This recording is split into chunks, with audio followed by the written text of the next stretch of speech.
आज फिर से डे 17 पर हम शुरू करते हैं with the very important another very important topic gametogenesis from human reproduction. Gametogenesis बेटा एक छोटा सा टॉपिक है बट बहुत इंपैक्टफुल एंड पावरफुल टॉपिक है ह्यूमन रिप्रोडक्शन चैप्टर में। गैमेटोजेनेसिस हमारे रिप्रोडक्टिव इवेंट्स में एनसीईआरटी के अकॉर्डिंग पहली चीज है, पहला स्टेप है जिसके बिना रिप्रोडक्शन नहीं हो सकती। गैमेटोजेनेसिस मतलब फॉर्मेशन ऑफ गैमीट्स। अगर मेल के अंदर हो रही है स्पर्मेटोजेनेसिस, फीमेल के अंदर हो रही है oogenesis। स्पर्मेटोजेनेसिस मतलब फॉर्मेशन ऑफ स्पर्म, oogenesis मतलब फॉर्मेशन ऑफ ओवा। तो सबसे पहले हम डिस्कस करेंगे, कट टू पॉइंट पर आएंगे क्योंकि हमारा नीट बहुत पास आ गया। कट टू सीधा स्पर्मेटोजेनेसिस स्टार्ट करते हैं। स्पर्मेटोजेनेसिस मतलब फॉर्मेशन ऑफ स्पर्म, जो बेटा 65 to 75 डेज तक चलता है, इतना टाइम लेता है।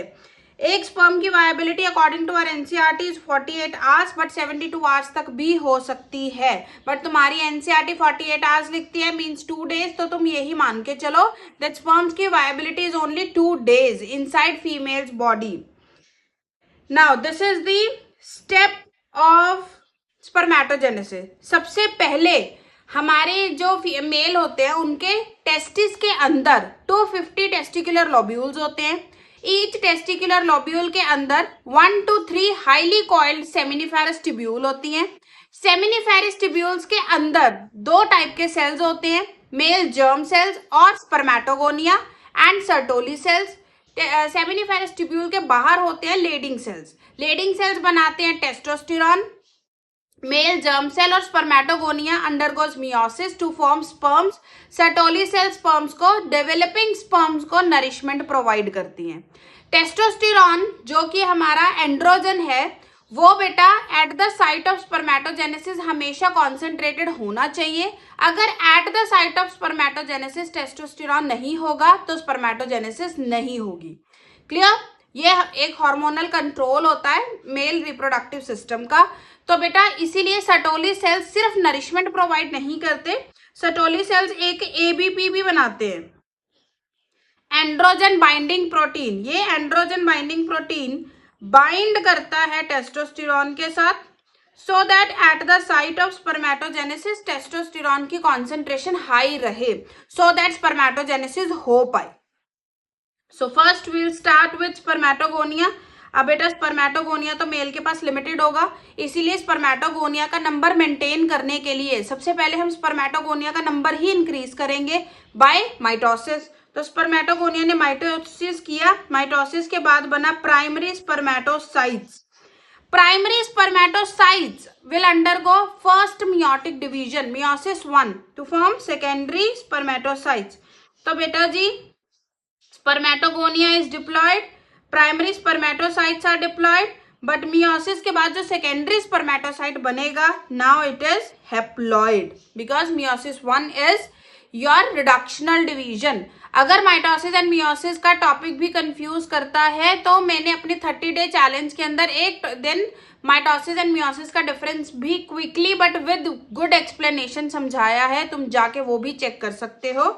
सो सेकेंडरी स्पर्मेटोसाइट हैप्लॉइड, देन ये अगेन मियोसिस 2 करेगा जिससे बन जाएगा स्पर्मेटिड।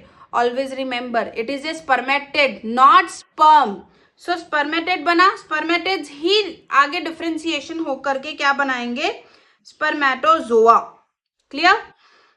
तो बेटा ये हमारे पास हैप्लॉइड, स्पर्मेटिड्स भी हैप्लॉइड, स्पर्मेटोजोआ भी हैप्लॉइड।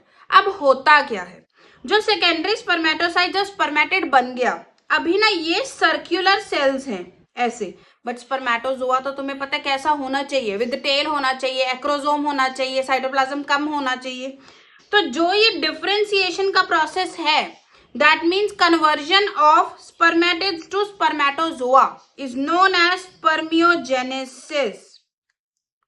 क्या बोलते हैं इसको, spermiogenesis. Spermatogenesis is formation of spermatozoa, formation of sperm. Spermiogenesis मतलब conversion of differentiation of spermatids to spermatozoa.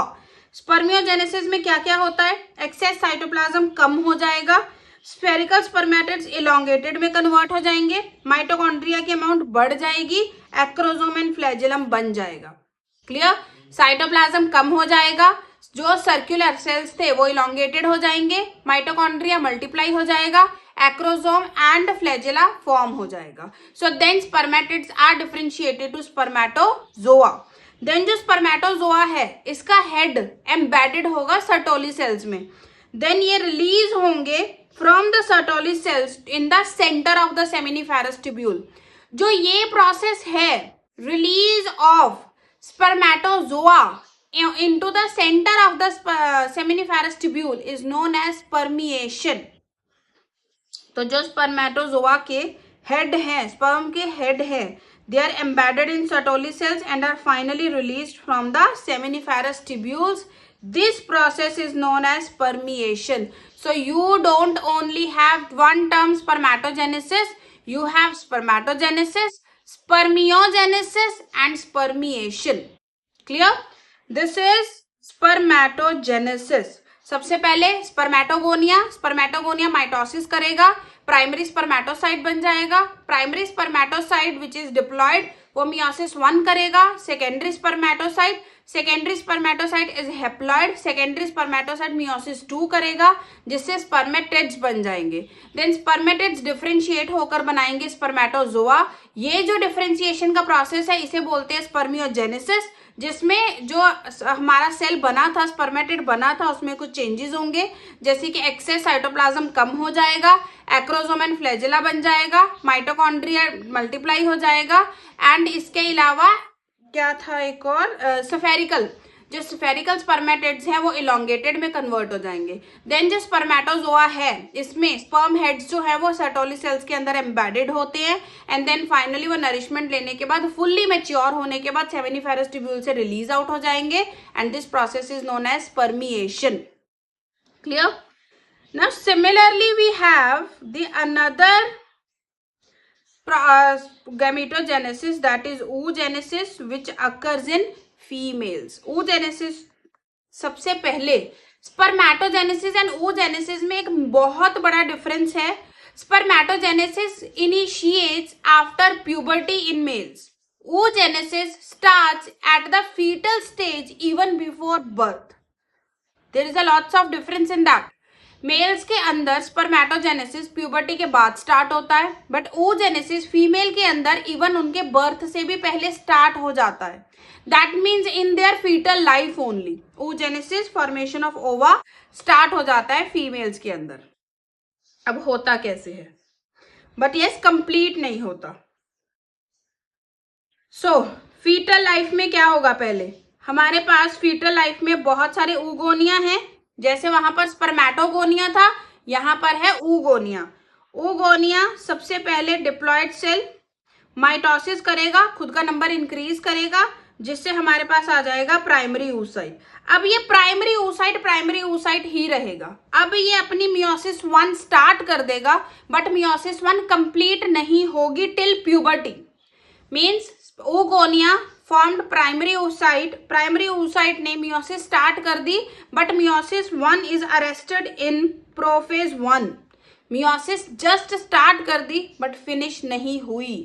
इसी तरीके से इसी सिचुएशन में एक फीटस का बर्थ होगा, एम्ब्रियो का, एक बेबी का बर्थ होगा, एंड बेबी के बर्थ के बाद वो प्यूबर्टी अचीव करेगा. प्यूबर्टी के बाद क्या होगा प्राइमरी oocytes का, वो प्यूबर्टी के बाद की स्टोरी है.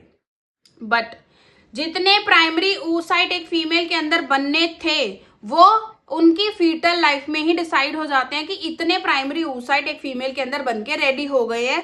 No more primary oocytes are added after birth. Birth के बाद और प्राइमरी oocyte ऐड नहीं होते. So primary oocytes are not unlimited, just like primary spermatocytes, they are unlimited. Means एक बार प्यूबर्टी के बाद स्पर्मेटोजेनेसिस स्टार्ट हुई टिल डेथ स्पर्मेटोजेनेसिस चलती रहती है मेल्स के अंदर. फीमेल्स के अंदर क्योंकि प्राइमरी oocyte लिमिटेड होते हैं तो वो एक स्पैन के लिए ही उनकी रिप्रोडक्टिव लाइफ जो है वो रहती है, पूरा टाइम नहीं रहती. सो ये याद रखना, primary oocyte birth childhood puberty तक ये पूरा फर्स्ट मियोटिक डिवीजन के प्रोफेज 1 तक ही अरेस्टेड रहेगा. और कब कंप्लीट होगी, एवरी मंथ बिफोर ओवुलेशन, कि अब एवरी मंथ आफ्टर प्यूबर्टी एक एग आएगा वो मेच्योर होगा, प्राइमरी oocyte से अपनी मियोसिस 1 कंप्लीट करेगा, सेकेंडरी oocyte बनाएगा और उसके बाद रिलीज हो जाएगा। क्लियर? एक चीज और, जैसे हम एक बारी में एक स्पर्मेटोजेनेसिस के बाद 4 स्पर्म्स बना लेते हैं, क्योंकि मियोसिस में 1 से 4 सेल्स बनते हैं, बट हमें एग एक टाइम पर एक ही चाहिए होता है। तो जब एक एग चाहिए तो बनेंगे तो मियोसिस से 4, तो क्या होगा? तो हमारे पास जैसे ही बेटा प्यूबर्टी गेन हुई, ओवुलेशन से पहले इसने अपनी मियोसिस 1 कंप्लीट कर ली।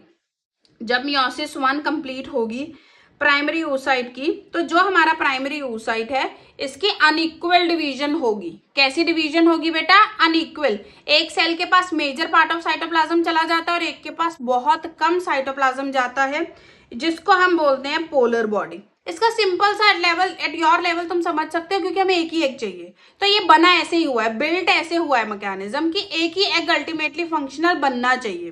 तो एक पोलर बॉडी बन गई और एक हमारा सेकेंडरी oocyte बन गया।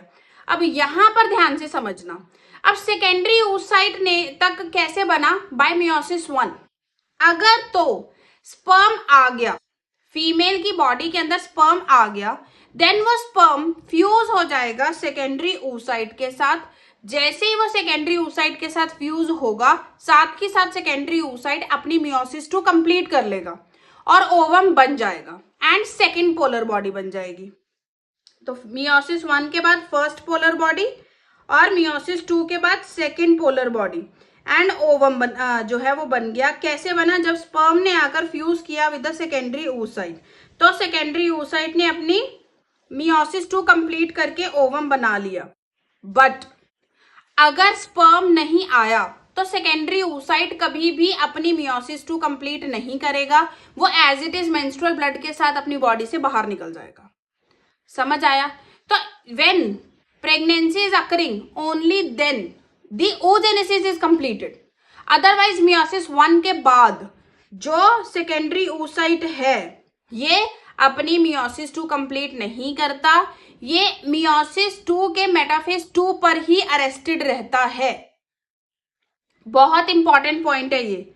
जब बर्थ हुआ, बर्थ से पहले प्राइमरी oocyte बनेंगे, they will start their meiosis 1 but are arrested at meiosis 1 of prophase 1।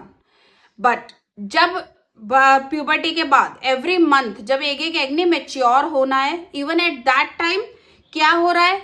एक एग अपनी मियोसिस 1 कंप्लीट करके सेकेंडरी oocyte बना लेगा, but secondary oocyte meiosis 2 start करके मेटाफेज 2 में अरेस्टेड रहता है। सिर्फ तब कंप्लीट करेगा अगर स्पर्म का फ्यूजन होगा। ये भी ध्यान रखना, स्पर्म का fusion, not nucleus fusion. Sperm fuse करके अपना न्यूक्लियस सेकेंडरी oocyte के अंदर डाल देगा, बट बिफोर न्यूक्लियस फ्यूजन जो सेकेंडरी oocyte है वो ओवम में कन्वर्ट हो जाएगा। Then sperm nuclei and ovum nuclei आपस में फ्यूज करके जाइगोट बनाएंगे। क्लियर? अगर स्पर्म नहीं आया तो मियोसिस 2 कंप्लीट नहीं होगी, वो मेटाफेज 2 में अरेस्टेड रहेगी और ऐसे ही मेंस्ट्रुअल ब्लड के थ्रू वो एग रप्चर होकर हमारी बॉडी से बाहर निकल जाएगा। क्लियर? अब एक टर्म है बेटा फॉलिकुलर एट्रेसिया। एक क्वेश्चन बन सकता है इस पर भी कि जब तक प्राइमरी oocyte बनते लैक्स में है, बट जब तक एक फीमेल प्यूबर्टी रीच करती है सिर्फ 60,000 to 80,000 फॉलिकल्स ही बचते हैं। This is follicular atresia. Okay, so ये था बेटा हमारे पास spermatogenesis and oogenesis, overall gametogenesis, formation of eggs and sperms. Now let's see some questions. First है हमारे पास meiotic division of the secondary oocyte is completed। एक सेकेंडरी oocyte की meiotic division कब कंप्लीट होती है? अभी जस्ट अभी किया है। Prior to ovulation? No, prior to ovulation meiosis 1 complete होगी प्राइमरी oocyte की, not secondary oocyte। At the time of copulation? Not at the time of copulation, after copulation, after zygote formation. No, at the time of fusion and sperm? Yes, at the time of fusion of a sperm with an ovum. Okay. Now the difference between spermiogenesis and spermiation.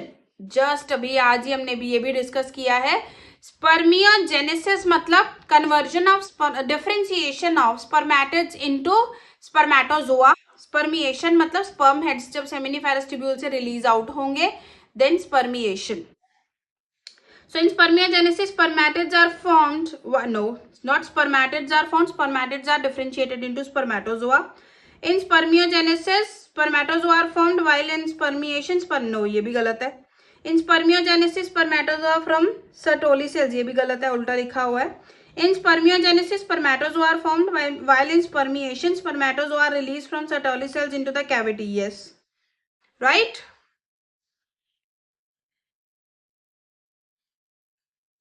Next, which of the following cells during gametogenesis is normally diploid. इनमें से कौन सा cell diploid होगा? नीचे से शुरू करते हैं. Spermatid is haploid. Primary polar body is also haploid. Secondary is also haploid. Spermatogonia is diploid. So A is the correct answer. So with this our topic gametogenesis is done. And I hope इस video के बाद तुम्हें अच्छे से gametogenesis topic समझ में आ गया है. इस वीडियो को अच्छे से सुनो. मैक्सिमम 15 मिनट लगेंगे तुम्हें. एनसीईआरटी से रीडिंग लो और बहुत सारे क्वेश्चंस जो है वो प्रैक्टिस करो. और अगर किसी ने अभी तक इस टॉपिक से पहले मैंने 16 कॉन्सेप्ट जो है वो कवर कर लिए हैं नीट के, वो नहीं सुने तो अभी जाओ और 16 कॉन्सेप्ट फॉर नीट 2026 सुनो और उन्हें कंप्लीट करो. एंड ऐसे ही और टॉपिक्स को समझने के लिए फॉलो एंड सब्सक्राइब करो बायोएज.